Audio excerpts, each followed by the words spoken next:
Hello students and welcome to another session of my online biology classes called Biology Simplified. मैं हूं doctor Shyamala Shah और मेरे details आपको दिख रहे हैं स्क्रीन पर। स्टूडेंट्स हम लोग 11th स्टैंडर्ड की स्टेट टेक्स्ट बुक के फोटोसिंथेसिस टॉपिक के सेकेंड पार्ट को कर रहे हैं आज। ऑलराइट, जो स्टूडेंट्स नए नए जुड़े हैं मैं उनको बता दूं कि इसके सारे प्रीवियस वीडियोस और इसके पहले के जितने भी चैप्टर्स हैं टेक्स्ट बुक के वो सब आपको मेरे चैनल पर मिल जाएंगे। अगर आपको कंटेंट अच्छा लगता है तो प्लीज़ डोंट फॉरगेट कि आपको लाइक शेयर एंड सब्सक्राइब करना है वीडियो को। मैक्सिमम वीडियो को सब्सक्राइब करने की कोशिश कीजिएगा। ओके, और एक चीज़ स्टूडेंट्स, ये सारे वीडियोस मैंने बहुत केयरफुली बनाए हैं सो दैट आपके कंसेप्ट क्लियर हो जाएं। लाइन बाय लाइन एक्सप्लेनेशन मैंने कोशिश की है देने के लिए, तो प्लीज़ प्लीज़ प्लीज़ वीडियो को एंड तक देखिएगा, सब्सक्राइब कीजिए, बेल आइकॉन दबा दीजिए। ओके, और अगर आपके कोई भी कमेंट्स है तो प्लीज़ मुझे कमेंट्स में सेक्शन में डाल के या तो फिर मुझे आप व्हाट्सएप कर सकते हैं या इवन कॉल कर सकते हैं। मेरी डिटेल्स आपको ऑलरेडी दिए हुए हैं। ऑलराइट स्टूडेंट्स, 9th से लेके 12th स्टैंडर्ड के लिए बायो के ऑल बोर्ड्स के ऑफलाइन एंड ऑनलाइन क्लासेस शुरू हो गए हैं। ओके, मुझे काफ़ी स्टूडेंट्स ज्वाइन कर रहे हैं, तो आप भी इस चीज़ का फ़ायदा उठा सकते हैं। ऑलराइट, अगर आपको चैप्टर वाइज चाहिए या मॉड्यूल वाइज चाहिए, फुल सिलेबस नहीं लेना है, बहुत सारे ऑप्शन है मेरे पास, तो आप ज़रूर मुझे कॉन्टैक्ट कीजिए। करेक्ट है। दो स्टूडेंट्स जो नीट के लिए अपियर कर रहे हैं, डेफिनेटली ओके मेरे एक्सपर्टीज का फायदा आप उठा सकते हैं। बहुत सारे स्टूडेंट्स ने मेरे एक्सपर्टीज का फायदा उठा के अपने स्कोर्स को इंक्रीज किया है। ओके, एम्स में एडमिशन मिले हैं मेरे स्टूडेंट्स को।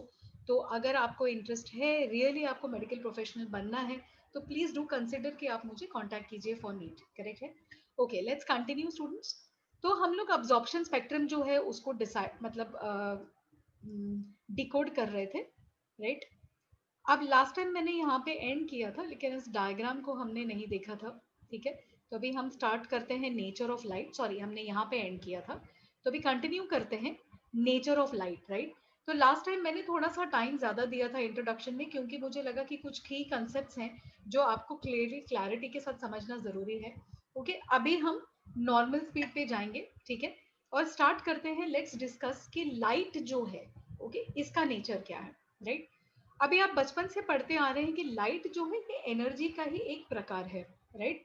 और लाइट जो है ये छोटे छोटे कणों से बना हुआ है, स्मॉल पार्टिकल्स, जिनका नाम होता है फोटोन, राइट। तो बहुत सारे फोटॉन्स जो हैं ये मूव होते हैं, और वो फोटॉन्स एक साथ में जब हम उनको देखते हैं तो हमें लगता है कि हम लाइट देख रहे हैं, बट लाइट एक्चुअली एक ही सोर्स नहीं है। छोटे छोटे कण हैं लाइट के, विच आर कॉल्ड फोटॉन्स। और हर फोटोन में एक छोटा क्वांटिटी लाइट का, ऐसे लगते हैं जैसे छोटे छोटे पैकेजेस बना दिए हैं लाइट के, और बहुत सारे पैकेजेस जो हैं वो आ रहे हैं अपनी तरफ, है ना। जैसे कि पिक्सल होता है, आजकल के स्टूडेंट्स को पता है पिक्सल का कॉन्सेप्ट, है ना। तो एक इमेज आपके हजारों लाखों करोड़ों पिक्सल से, छोटे छोटे डॉट से बनता है। तो हर एक डॉट जैसे इमेज का एक पार्ट है, वैसे ही आपके लाइट के छोटे छोटे फोटॉन्स हैं, और हर फोटॉन में एक अमाउंट ऑफ लाइट का पैकेजिंग किया जाता है। करेक्ट है, ये तो हो गई एक बात। सेकेंड थिंग, लाइट या व्हाइट लाइट, विजिबल लाइट में अलग अलग वेवलेंथ्स हैं जिसके अलग कलर्स हैं। ऑब्वियसली वेवलेंथ अलग है तो उसकी वाइब्रेशंस अलग है, वाइब्रेशंस अलग है तो उनका कलर भी अलग है। ठीक है। अभी हमारे जो विजिबल रेडिएशंस है, मतलब हमारी ह्यूमन बींग्स की जो आंखें हैं, हम क्या देख सकते हैं, करेक्ट है। हम उस इलेक्ट्रोमैग्नेटिक रेडिएशन को सिर्फ देख सकते हैं जिसका वेवलेंथ है ना 390 से लेके 730 नैनोमीटर्स के बीच में पड़ता है, बस इतना हम देख सकते हैं। करेक्ट है। बाकी का जो इलेक्ट्रोमैग्नेटिक रेडिएशन स्पेक्ट्रम है हम उसको देख नहीं सकते, वो है लेकिन हम देख नहीं सकते। जितना हम देख सकते हैं दैट इज 390 टू 730, इस स्पेक्ट्रम के पार्ट को हम कहते हैं विजिबल लाइट। ओके, तो ये है विजिबल लाइट स्पेक्ट्रम। और विजिबल लाइट स्पेक्ट्रम ओके कौन से वेवलेंथ के बीच में है, अल्ट्रा वायलेट वेवलेंथ से इंफ्रारेड के बीच में आता है आपका विजिबल लेंथ। करेक्ट है। तो यहाँ पे अगर आप स्पेक्ट्रम देखेंगे, ठीक है, ये थोड़ा सा ब्लर हो गया है डायग्राम, लेकिन देखिए ये जो इतना सारा आपको दिख रहा है ना, so many nanometre, 10 nanometre, etcetera etcetera etcetera, 1 metre, 100 metre, ये इतना सारा, ये जो पूरा का पूरा है ना, ये फुल बैंड विड्थ, ये सारा का सारा ओके आपका इलेक्ट्रोमैग्नेटिक स्पेक्ट्रम है। और उसमें से हमें दिखता कितना है, हमें दिखता ओनली इतना है। ये देखिए, ये एक पतला लाइन और ये एक पतला सा लाइन, ये जो इतना है ना, आधा 1 मिलीमीटर भी नहीं लग रहा है, ये इतना ही हमें दिखाई देता है। इसको इन्होंने एक्सपैंड किया है यहाँ पे। ओके, और ये है जो हमें दिखता है। Violet, indigo, blue, red, green, orange. Okay, so जो हमारे विबग्योर कलर्स हैं, violet, indigo, blue, okay, green, yellow, orange, red, this is the VIBGYOR frequency. Okay, 400 से लेके 700 तक दिखाया है, बट यहाँ पे वी हैव 390 टू 730 नैनोमीटर्स, तो ये आपको यहाँ पे दिख रहा है। करेक्ट है। तो ये हो गया nature of light and electromagnetic spectrum. ये ओनली लाइट है जो हमें दिखाई दे रहा है। ठीक है, अब हम आ जाते हैं अब्जॉर्प्शन और पिगमेंट्स को हम कैसे कनेक्ट करें यहाँ पर। करेक्ट है, तो अगेन मैं आपको बोलूंगी पिगमेंट्स इंपॉर्टेंट क्यों है, क्योंकि ये पर्टिकुलर वेवलेंथ ऑफ लाइट को अब्जॉर्ब करते हैं। करेक्ट है, तो ये जो हमारी विजिबल लाइट है, इस विजिबल लाइट के अलग अलग स्पेक्ट्रम को अलग अलग पिगमेंट्स अब्जॉर्ब करते हैं। करेक्ट है, तो लास्ट टाइम हमने देखा था कि हमारे जो मतलब कैरेटिनॉइड्स हैं, है ना, वो वायलेट और ब्लू लाइट को अब्जॉर्ब करते हैं। तो मतलब क्या, वो ये पार्ट अब्जॉर्ब करते हैं।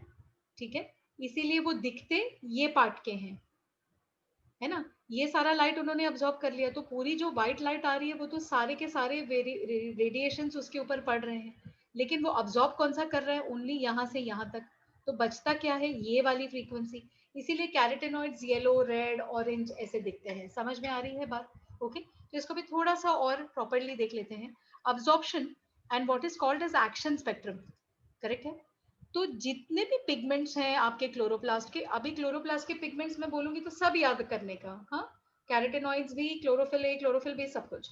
अब ये क्या करते हैं, लाइट के क्वांटम को या फोटॉन्स को अब्सॉर्ब करते हैं, और जैसे मैंने कहा था सारे पिगमेंट्स अलग अलग तरीके के क्वांटम्स ऑफ लाइट अब्सॉर्ब करके सारे एनर्जी को ट्रांसफर करते हैं क्लोरोफिल ए के अंदर। करेक्ट है, क्लोरोफिल ए के अंदर ट्रांसफर करते हैं जितना भी अमाउंट ऑफ लाइट अब्सॉर्ब होता है। अगर हम इसका ग्राफ प्लॉट करें, ओके, तो हमें कुछ ग्राफ ऐसे मिलता है। ओके, अब ये ग्राफ है क्या, ठीक है, इसको मैं थोड़ा एक्सटेंड करती हूँ, बट स्टिल ये ब्लर ही होगा, बट फिर भी आपको थोड़ा समझने में शायद इजी हो जाए। ठीक है, ये देखिए, ये एक्सिस जो है, ये वाला एक्सिस, ये है लाइट अब्जॉर्प्शन, कितना लाइट अब्सॉर्ब हो रहा है ना। ये जो है ये वेवलेंथ है, नैनोमीटर्स में 400, 500, 600। और हमने क्या किया है, अलग अलग मॉलिक्यूल्स को सेपरेट कर दिया। फॉर एग्जांपल हमने क्लोरोफिल ए के मॉलिक्यूल को प्योरीफाई कर दिया, ठीक है, और उसको अब्जॉर्प्शन अलाउ किया, पहले 370 पे, फिर 400 पे, फिर 450, 500, 600, 700, 800, 900, एटसेट्रा एटसेट्रा एटसेट्रा। तो क्या किया हमने, एक पिगमेंट को हमने अलग अलग वेवलेंथ ऑफ लाइट को एक्सपोज किया। करेक्ट है, और हर एक वेवलेंथ ऑफ लाइट में उसने कितना अब्सॉर्ब किया, किसी वेवलेंथ को उसने 20% अब्सॉर्ब किया। मैं बस एक्सप्लेनेशन के लिए बोल रही हूँ। ओके, अब्सॉर्प्शन के लिए परसेंटेज में नहीं होता है, उसके लिए एक इंस्ट्रूमेंट होती है जिससे ये ग्राफ अपने आप तैयार होती है। मैं जस्ट आपको एक्सप्लेन कर रही हूँ।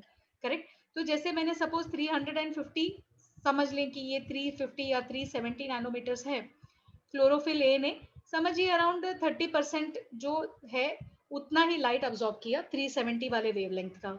ओके, फिर 400 पे उसने थोड़ा सा अब्सॉर्ब किया, लेकिन फिर 420 या 430 पे उसने बहुत अब्सॉर्प्शन किया, अराउंड 80%। तो मैक्सिमम देखिए यहाँ पे पीक आ गया उसका, कितना अब्सॉर्ब कर लिया। फिर मैंने जैसे जैसे इंक्रीज किया 460, 480, 490, 500, देखिए वो अब्सॉर्ब कर ही नहीं रहा है, कर ही नहीं रहा है, कर ही नहीं रहा है। फिर वो आता है यहाँ पे अराउंड 680, 700 पे, तो वो वापस से अब्सॉर्ब करना शुरू करता है। इसका क्या मतलब है, करेक्ट है। सिमिलरली क्लोरोफिल बी के आपको दिखते हैं पर्टिकुलर वेवलेंथ पे, थोड़ा सा कम, फिर ज्यादा, फिर मैक्सिमम, फिर कम कम कम कम, फिर ज्यादा। कैरेटेनॉइड्स ओके, कुछ यहाँ पे मैक्सिमम है, फिर यहाँ पे मैक्सिमम है, फिर नीचे, फिर यहाँ पे मैक्सिमम है, फिर नीचे। इसका मतलब क्या होता है, करेक्ट है, हर एक pigment particular wavelength of light को अच्छे से और मैक्सिमली अब्सॉर्ब कर सकता है। करेक्ट है, दूसरे वेवलेंथ को वो या तो कम अब्सॉर्ब करता है या तो बिल्कुल करता ही नहीं है। तो जैसे यहाँ पर है, ये लाइन बिल्कुल नीचे बैठ गई है एक्सेस के ऊपर, मतलब यहाँ पे जीरो अब्सॉर्प्शन है। तो ये जो भी वेवलेंथ है इसको क्लोरोफिल अब्सॉर्ब बिल्कुल कर ही नहीं पा रहा है। Do you understand this? Okay, ऐसे जब भी हम पर्टिकुलर पिगमेंट्स के अब्सॉर्प्शन वर्सेस वेवलेंथ का ग्राफ निकालते हैं और ये चेक करने की कोशिश करते हैं कि मैक्सिमम अब्सॉर्प्शन पर्टिकुलर पिगमेंट कौन से वेवलेंथ का कर रहा है, ऐसे ग्राफ को हम बोलते हैं अब्सॉर्प्शन स्पेक्ट्रम। करेक्ट है, अब क्लोरोफिल के अब्सॉर्प्शन स्पेक्ट्रम को जरा गौर से देखते हैं। क्लोरोफिल ए और क्लोरोफिल बी का अब्जॉर्प्शन स्पेक्ट्रम हमको क्लियरली ये दिखाता है कि कौन से वेवलेंथ की लाइट अंदर जा रही है, अब्जॉर्ब हो रही है, ब्लू, वायलेट, रेड। करेक्ट है। तो blue, violet and red wavelength जो है हमारी क्लोरोफिल ए और बी की मॉलिक्यूल्स आराम से अपने अंदर समा लेती है, अब्जॉर्ब कर लेती है, बाकी का सब वो बाहर फेंक देती है। करेक्ट है। इसीलिए बीच बीच में ग्राफ जीरो पे टच हो जाता है। करेक्ट है। सिमिलरली जो रिलेटिव रेट है फोटोसिंथेसिस की अलग अलग वेवलेंथ्स पे, ओके, वो भी उसी तरीके से वेरी करता है जैसे अब्जॉर्प्शन स्पेक्ट्रम वेरी करेगा। करेक्ट है। इसको हम कैसे अंडरस्टैंड करेंगे, एक सिंपल लॉजिक बताती हूँ आपको। एक सिंपल लॉजिक आपको मैं बताती हूँ, ठीक है, कि आपका ये पर्टिकुलर जो एंगल है या ये पर्टिकुलर सिस्टम है, करेक्ट है। अभी अगर सपोज हम मान लेते हैं कि ये वेवलेंथ है, समझिए 430 या 440, जो भी एक अंदाजे 410 मान लेते हैं, करेक्ट है। ये जो पीक दिख रहा है, दैट मीन्स 410 की वेवलेंथ पे क्लोरोफिल जो है मैक्सिमम 410 वेवलेंथ को अब्सॉर्ब कर रहा है। यस और नो, इतना आप समझ गए। अगर वो मैक्सिमम वेवलेंथ को अब्सॉर्ब कर रहा है मतलब उस टाइम पे उसकी एनर्जी सबसे ज्यादा अब्सॉर्ब हो रही है। अगर एनर्जी सबसे अब्सॉर्ब ज्यादा हो रही है तो उसी वेवलेंथ पे वो फोटोसिंथेसिस भी तो ज्यादा करेगा। अल्टीमेटली क्लोरोफिल ए या क्लोरोफिल बी या किसी भी पिगमेंट का लॉजिक क्या है, वो है क्यों सिस्टम में, वो सिस्टम में इसीलिए है सो दैट फोटोसिंथेसिस हो सके। यस और नो। तो जिस वेवलेंथ पे वो मैक्सिमली एनर्जी अब्सॉर्ब कर रहा है उसी वेवलेंथ पे वो मैक्सिमम फोटोसिंथेसिस भी करेगा। It is very simple. Yes और नो। तो ओके, क्लोरोफिल ए और क्लोरोफिल बी का action, action is equal to photosynthesis, तो उसका एक्शन स्पेक्ट्रम और उसका अब्जॉर्प्शन स्पेक्ट्रम, ओके, दोनों मैच करेंगे। That is what this graph is trying to show you. तो ये ग्राफ आपको ये दिखा रहा है कि जिस पर्टिकुलर वेवलेंथ पे आपको एक मैक्सिमम अब्जॉर्प्शन मिलेगा उसी वेवलेंथ पे उस पर्टिकुलर पिगमेंट का आपको एक्टिविटी भी सबसे ज्यादा मिलेगा and that is also known as action spectrum. तो अगर इस ग्राफ को अब्जॉर्प्शन के तौर पे मैं ना देखूं, सपोज मैं देखूं कि कौन से वेवलेंथ पे मुझे मैक्सिमम फोटोसिंथेसिस मिल रहा है, मुझे पता चलेगा कि इसी वेवलेंथ पे मुझे फोटोसिंथेसिस भी मैक्सिमम मिल रहा है फॉर क्लोरोफिल ए। इस वाले पीक पे क्लोरोफिल भी मैक्सिमम फोटोसिंथेसिस करेगा, इस पे कैरोटीनॉइड का सबसे ज्यादा एक्शन दिखेगा। Do you understand this? So आपका जो विजिबिलिटी स्पेक्ट्रम है या अब्जॉर्प्शन स्पेक्ट्रम है, इसका क्लोज कोऑर्डिनेशन होता है with the rate of photosynthesis. Correct है। And this is what you need to understand. ये एक क्रूशियल कॉन्सेप्ट है, इंपॉर्टेंट कॉन्सेप्ट है। Students, even from NEET point of view जब आपको ग्राफ दिखाया जाएगा और ग्राफिकल बेसिस पे आपको क्वेश्चन आंसर करना है, आपको ग्राफ का मीनिंग समझ में आना चाहिए। ओनली अब्जॉर्प्शन रेट देख के क्या मिलने वाला है हमें? अब्जॉर्प्शन रेट आपको फिजिकली आप उसको कहाँ कोरिलेट कर सकते हैं कि जहां अब्जॉर्प्शन ज्यादा है वहां फोटोसिंथेसिस ज्यादा है। करेक्ट है। So it is a very simple and very logical understanding. अभी हम देखते हैं, ओके, सपोज मैंने दोनों ग्राफ को एक ही जगह पे प्लॉट कर दिया तो हम लाइफ और ज्यादा सिंपल कर देते हैं। करेक्ट है। सो फॉर एग्जाम्पल मैं एक्शन स्पेक्ट्रम निकालती हूँ फोटोसिंथेसिस का, ठीक है। ये ब्लू ग्राफ जो है ये फोटोसिंथेटिक रेट बता रही है, करेक्ट। और ये रेड ग्राफ जो है ये अब्जॉर्प्शन की रेट बता रही है। अब ये पिगमेंट शायद क्लोरोफिल ए की है, ये इन्होंने बताया नहीं है। Okay, this is a chlorophyll A molecule का उन्होंने, ओके, एक्शन स्पेक्ट्रम और अब्जॉर्प्शन स्पेक्ट्रम दोनों एक ही ग्राफ में डाल दिए हैं। तो अभी देखिए, फोटोसिंथेटिक पिगमेंट मैक्सिमम अब्जॉर्प्शन इस वेवलेंथ पे कर रहा है, अप्रोक्सीमेटली 410 420। उसी टाइम पे फोटोसिंथेसिस का कर्व देखिए आप, फोटोसिंथेसिस भी वहीं पे मैक्सिमम हो रहा है। जब लाइट की अब्जॉर्प्शन घट रही है तब इस पिगमेंट का फोटोसिंथेटिक रेट का फंक्शन भी घट रहा है। यहाँ पे वापस बढ़ गया, देखिए फोटोसिंथेटिक की रेट वापस से बढ़ गई। करेक्ट है। So it is very easy to understand कि पिगमेंट्स, ओके, का बहुत क्रूशियल इंपॉर्टेंट रोल है फोटोसिंथेसिस में, क्योंकि फोटोसिंथेसिस अल्टीमेटली, ओके, सन या लाइट के एनर्जी को यूज कर रहा है अपने काम को खत्म करने के लिए, राइट। तो जहां पे वो मैक्सिमम अब्सॉर्ब करेगा तभी तो वो उस एनर्जी को यूज करेगा। तो अब्सॉर्प्शन और यूटिलाइजेशन, अब्सॉर्प्शन और एक्शन स्पेक्ट्रम दोनों का कोऑर्डिनेट होना बहुत जरूरी है। करेक्ट है। तो action spectrum of photosynthesis absorption spectrum से अलग है, नो डाउट। दूसरे एरियाज में भी जहां पे एब्जॉर्प्शन नहीं हो रही है वहां पे भी फोटोसिंथेटिक एक्टिविटी हो रही है, ओके। बट इसका क्या मतलब है, ये ओनली क्लोरोफिल ए पे आपका फोटोसिंथेटिक एक्टिविटी निर्भर नहीं है। अंडरस्टैंड? अगर ओनली क्लोरोफिल ए पे होता तो फिर ये बीच में कुछ होना नहीं चाहिए था, ये इतना भी एक्शन नहीं होना चाहिए था। तो ये क्यों हो रहा है? ये हो रहा है बिकॉज आपके पास दूसरे पिगमेंट्स हैं। करेक्ट है? ये वाले पिगमेंट्स हैं, ये वाले पिगमेंट्स हैं, जो बीच बीच में अब्जॉर्प्शन दिखा रहे हैं। तो जब क्लोरोफिल ए का अब्जॉर्प्शन कम हो जाता है तो दूसरे पिगमेंट्स उसका काम जो है थोड़ा बहुत कर लेते हैं, certain amount of photosynthesis continuously चालू रखते हैं। ओके, देखिए ये ग्राफ नीचे टच हो रहा है, बट ये नीचे कंप्लीटली जीरो कभी भी नहीं होता। क्यों? क्योंकि आपके क्लोरोफिल को मदद करने के लिए there are other pigments also. Correct? तो ये क्या बताता है, फोटोसिंथेटिक एक्टिविटी उस स्पेक्ट्रम में भी होता है जहां क्लोरोफिल ए लाइट को कम या नहीं अब्सॉर्ब करता। इसका क्या मतलब है कि जहां क्लोरोफिल ए काम नहीं कर रहा है वहां दूसरे पिगमेंट्स काम कर रहे हैं, आपके येलो, ओके, आपके ऑरेंज, आपके कैरोटेनॉइड्स। क्लोरोफिल के अलग अलग फॉर्म्स है, मैंने बताया था आपको, बी है, सी है, ओके, अगर वो है तो वो वहां पे मतलब हेल्पर का रोल करते हैं, एक्सेसरी का रोल करते हैं और फोटोसिंथेसिस को बरकरार रखते हैं as long as okay visible light system में अवेलेबल है। करेक्ट है? इतना समझ में आ गया? ऑलराइट, तो यहाँ पे हमने ये स्पेक्ट्रम वाला जो एनालिसिस है इसको खत्म किया है और अभी आगे हम देखते हैं मैकेनिज्म कि फोटोसिंथेसिस एग्जैक्टली प्लांट करता किस तरीके से है। राइट, तो अभी ये बड़ा इंटरेस्टिंग पार्ट है। ओके, 1931 में एक साइंटिस्ट थे वैन नील, जिन्होंने ये प्रूफ दिखाया कि बैक्टीरिया जो है ये हाइड्रोजन सल्फाइड और कार्बन डाइऑक्साइड, ये दो गैसेस को यूज करता है और उसमें से कार्बोहाइड्रेट को बना लेता है ना? बड़ा इंटरेस्टिंग केमिकल रिएक्शन है। दो गैस से एक सॉलिड बना लेता है, वो अपने खाने पीने का सारा सामान बैक्टीरिया ओके सिर्फ दो गैसेस को यूज करके बना लेता है। बहुत फैंटास्टिक इक्वेशन है। ओके, इसमें एंजाइम्स हैं बीच में जो नहीं दिखाए गए हैं।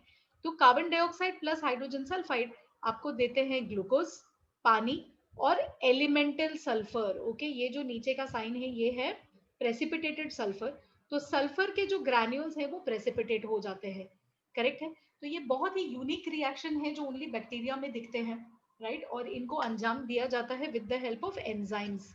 राइट, तो वैन नील ने जब इसको स्टडी किया तो उन्होंने क्या बोला कि ऐसा ही कोई सिमिलर रिएक्शन ओके हमारे ग्रीन प्लांट्स में भी होता होगा, लेकिन लेकिन लेकिन वहां पे पानी के बजाय ओके इंस्टेड उस पानी के बजाय नहीं, इंस्टेड ऑफ H2S के बजाय पानी वहां पे यूटिलाइज होता होगा। करेक्ट है? क्यों?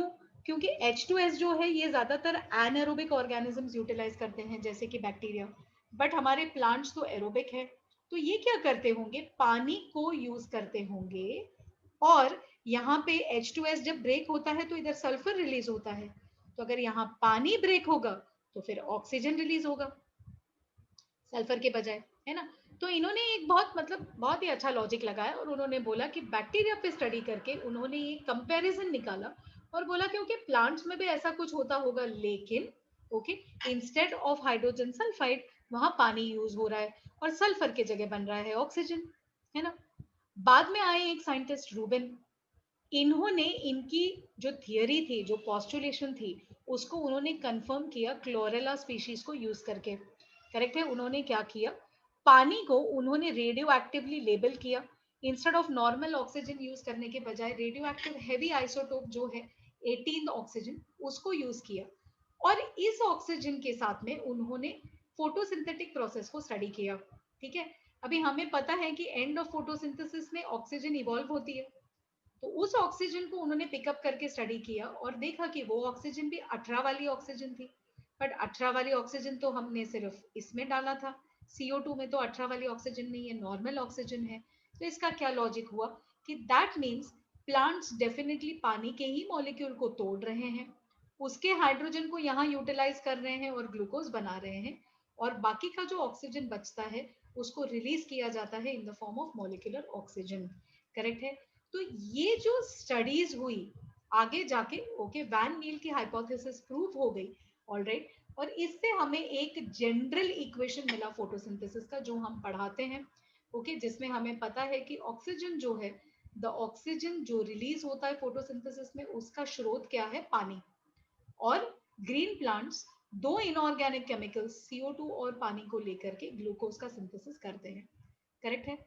आगे आके हम आ जाते हैं 1937 पे, रॉबर्ट हिल का बहुत एक इंपॉर्टेंट एक्सपेरिमेंट हुआ। ओके, जहां उन्होंने क्या किया कि उन्होंने क्लोरोप्लास्ट को ही सेल से अलग कर दिया। करेक्ट है, और ओनली उस ऑर्गेनेल को उन्होंने स्टडी किया। उन्होंने क्या फिगर आउट किया कि जब क्लोरोप्लास्ट को हमने अलग कर दिया, पानी में डाल दिया, ओके, उसके सामने हम लोगों ने लाइट का सोर्स दे दिया, राइट, और जब भी उन्होंने प्रॉपर सोर्स, प्रॉपर एक इलेक्ट्रॉन एक्सेप्टर मीडियम में डाला, पानी के अंदर उन्होंने एक सॉल्ट डाला which is called ferricyanide. Correct, क्या है? फेरीसाइनाइड। फेरीसाइनाइड एक सॉल्ट है जिसमें ऑब्वियसली फेरिक कंपोनेंट है, आयन है, राइट। तो जब भी क्लोरोप्लास्ट के ऊपर उन्होंने लाइट शाइन की, तो क्लोरोप्लास्ट ने, जाहिर सी बात है कि ये इक्वेशन कैरी आउट किया होगा। जब भी उन्होंने इक्वेशन कैरी आउट किया, ओके, तो फोटोलाइसिस हुई, पानी का ब्रेकअप हुआ, और फेरीसाइनाइड ने, ओके, इलेक्ट्रॉन्स एक्सेप्ट करके खुद को रिड्यूस कर लिया with the help of creating something that is called ferrocyanide, right. और ये सारा प्रोसेस कहाँ से हुआ? पानी के ब्रेकअप से हुआ, राइट। और इस प्रोसेस को हम कहते हैं हिल रिएक्शन। ओके, ये सारे रिएक्शंस जो है स्टूडेंट्स, ये इंपॉर्टेंट है हिस्टोरिकल पर्सपेक्टिव से, क्योंकि इसके ऊपर क्वेश्चनिंग आ सकती है इंडिविजुअल पॉइंट्स पे। ओके, हिल रिएक्शन कौन सी दो चीजें प्रूव करता है? वो एक तो ये प्रूव करता है कि फोटोसिंथेसिस में ऑक्सीजन रिलीज होता है पानी के ब्रेकडाउन से, और कार्बन डाइऑक्साइड के ब्रेकडाउन से नहीं, क्योंकि CO2 भी ब्रेक हो सकता है, उसमें भी ऑक्सीजन है, राइट। सेकेंड पॉइंट ये प्रूफ होता है कि जो इलेक्ट्रॉन्स हैं जिससे हम कार्बन डाइऑक्साइड का रिडक्शन कर रहे हैं, रिडक्शन ही है ना, CO2 को आप H ऐड कर रहे हैं, वो रिडक्शन ही हो गया। तो इलेक्ट्रॉन्स इस पूरे रिडक्टिव प्रोसेस के लिए कहाँ से आ रहे हैं? वो भी पानी से आ रहे हैं, करेक्ट है। अकॉर्डिंग टू आनंद, जो एक और साइंटिस्ट थे, आगे जाके जब उन्होंने स्टडी किया, उन्होंने क्या किया कि इस पूरे प्रोसेस में, ओके, लाइट की जो ऊर्जा है उसको कन्वर्ट किया जाता है केमिकल एनर्जी में, और इस केमिकल एनर्जी को प्लांट का सेल या क्लोरोप्लास्ट ATP एंड NADPH, दो अलग अलग चीजें बनाता है। एनर्जी की स्टोरेज होती है ATP फॉर्म में, हाइड्रोजन की स्टोरेज होती है NADPH के फॉर्म में। तो ATP एनर्जी सोर्स, ओके, और NADPH जो है, this is known as reducing power. इसको क्या बोलते हैं? रेड्यूसिंग पावर या एसिमिलेटरी पावर, क्योंकि इसमें होता है H, और देयरफॉर ये किसी भी सब्सटेंस को रिड्यूस कर सकता है अपना H उसको डोनेट करके, है ना, बहुत सिंपल है ये। इस ATP फॉर्मेशन को हम बोलते हैं फोटो फॉस्फोरिलेशन। फोटो, जो लाइट के प्रेजेंस में हो, फॉस्फोरिलेशन मतलब फॉस्फेट का ऐड होना। कहाँ ऐड हो रहा है? एडिनोसाइन डाइफॉस्फेट को एक फॉस्फेट ऐड होता है, तभी वो बनता है एडिनोसाइन ट्राइफॉस्फेट, और वो किसके प्रेजेंस में होता है? लाइट के प्रेजेंस में। देयरफॉर ATP का फॉर्मेशन क्या हुआ? फोटो फॉस्फोरिलेशन, करेक्ट है। It's a very simple concept, correct. इस कॉन्सेप्ट में या मॉडर्न कॉन्सेप्ट ऑफ फोटोसिंथेसिस में हम लोग क्या बोलते हैं? फोटोसिंथेसिस एक साइमल्टेनियस प्रोसेस है जहां पे ऑक्सीडेशन भी हो रहा है, रिडक्शन भी हो रहा है। ऑक्सीडाइज कौन होता है? पानी। वाटर का मॉलिक्यूल आप क्रैक करते हैं, ऑक्सीजन अलग से रिलीज होता है, हाइड्रोजन निकल जाता है, तो पानी हो गया ऑक्सीडाइज, है ना। और रिड्यूस कौन हो रहा है? कार्बन डाइऑक्साइड, क्योंकि कार्बन डाइऑक्साइड में इलेक्ट्रॉन्स और हाइड्रोजन ऐड हो जाते हैं, करेक्ट है, और ये रिड्यूस होके बन जाता है glucose which is a sugar, right. तो इन एसेंस आपका फोटोसिंथेटिक प्रोसेस है कि रेडॉक्स रिएक्शन है, ओके, जहां पे पानी ऑक्सीडाइज होता है, CO2 रिड्यूस होता है। दो एक के बाद एक अलग अलग सीरीज ऑफ रिएक्शंस हैं, जो क्लोरोप्लास्ट के अंदर दो अलग जगह पे भी होता है, जैसे मैंने आपको पहले भी बताया था। एक सीरीज ऑफ रिएक्शंस होते हैं मैट्रिक्स में, ओके, या स्ट्रोमा में। दूसरे सीरीज ऑफ रिएक्शंस होते हैं थाइलाकॉइड्स, ग्राना एटसेट्रा में। फर्स्ट सीरीज ऑफ रिएक्शंस में लाइट का प्रेजेंस बहुत जरूरी है, चाहे वो सूरज की ऊर्जा हो या आर्टिफिशियल ट्यूबलाइट हो, लेकिन फोटॉन्स का पड़ना बहुत जरूरी है। और इस सीरीज ऑफ रिएक्शन को हम कहते हैं light reactions, light dependent reactions, या हिल रिएक्शन, क्योंकि रॉबर्ट हिल ने इसको फाइंड आउट किया था। सेकेंड सीरीज ऑफ रिएक्शंस जहां पे कार्बन डाइऑक्साइड का शुगर बनता है, वहां पे आपको डायरेक्ट लाइट की जरूरत नहीं है। प्लीज नोट, डायरेक्ट लाइट नहीं चाहिए, लेकिन लाइट रिएक्शन के बिना ये सेकेंड रिएक्शन हो भी नहीं सकता। सो प्लीज कंफ्यूज मत हो जाइए कि अरे लाइट रिएक्शन नहीं चाहिए तो डार्क तो अपने आप होता रहेगा, नहीं, that is a wrong concept, okay. Light reaction के एंड प्रोडक्ट्स डार्क रिएक्शन में यूज होते हैं, तो दोनों एक दूसरे पे डिपेंडेंट रिएक्शंस हैं, करेक्ट है। Like I said, second reaction को डायरेक्टली लाइट की जरूरत नहीं है। इस रिएक्शन को therefore dark reaction, light independent reaction या ब्लैकमैन रिएक्शन बोला जाता है आफ्टर द साइंटिस्ट जिन्होंने इसको एल्यूसिडेट किया था। ठीक है, दोनों रिएक्शंस में से जो लाइट रिएक्शन है या हिल रिएक्शन है, ये फोटोकेमिकल रिएक्शन है जहां पे लाइट हमें बिल्कुल चाहिए ही चाहिए।